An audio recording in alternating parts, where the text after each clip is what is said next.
After my big goof in disassembling all of the irrigation, I'm now putting it back together.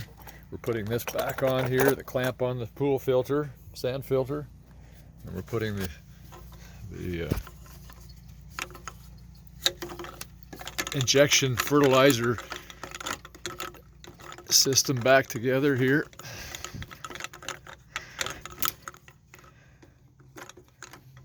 That ought to do.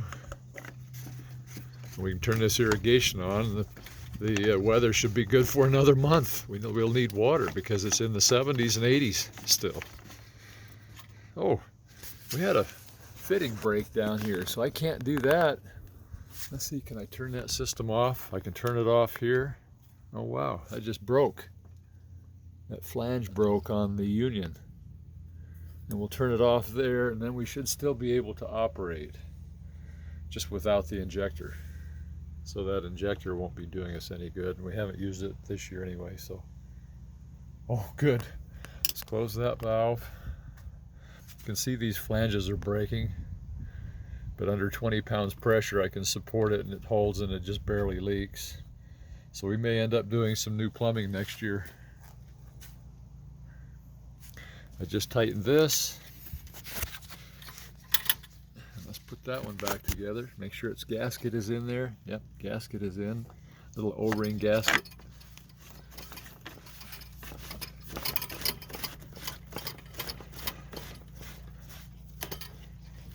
Main valve is open here, and then the ground valve needs to be open for any water to come out of the pressurized irrigation system. But to begin with, I just barely put this top on, this filter selector. Go back from backwash to filter, and then tighten this gasketed collar so the top doesn't come off. The top is separate from the bowl so that I can take this cavitied top into the shop during the winter time. There's cavities in there that don't drain real good, and if you leave it out, then every year it will break from freeze. The freezing water will break the housing.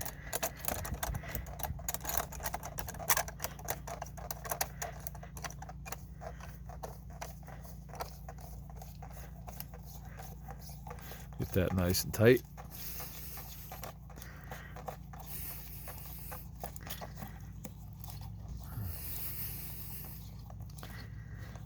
Today's Sunday.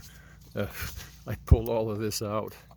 What was it, Friday or Thursday night? I can't remember.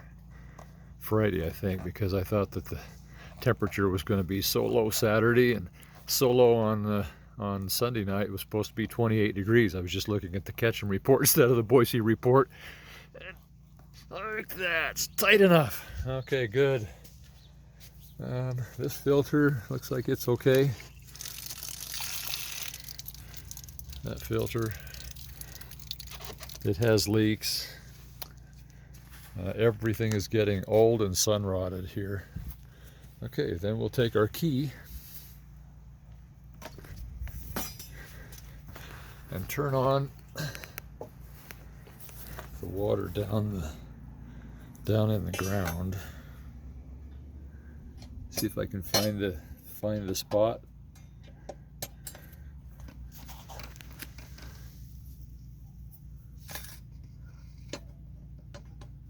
Right there. You can hear the water coming on just a little bit. Turn that spigot off. So we know we have water filling up in the filter. And then I'll tighten up some of these fittings just enough, because they're plastic, just enough so they don't leak.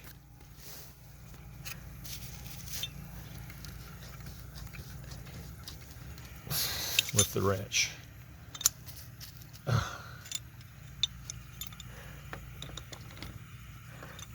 My wrench lost its collar. Oh, funny. I don't know where the collar would be. The collar that keeps the size position on the wrench is gone right here. And that must be in the greenhouses where I used it last, so we'll have to go check that out. For now, I can just Make sure these are snug so they don't leak as bad. And that looks pretty good anyway.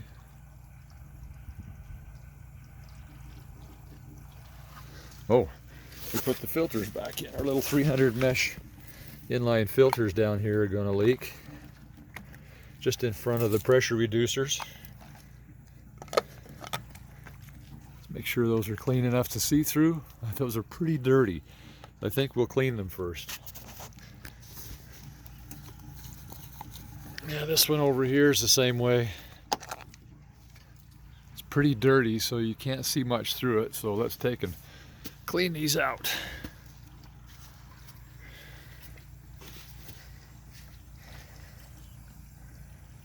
We use our toothbrush sitting here.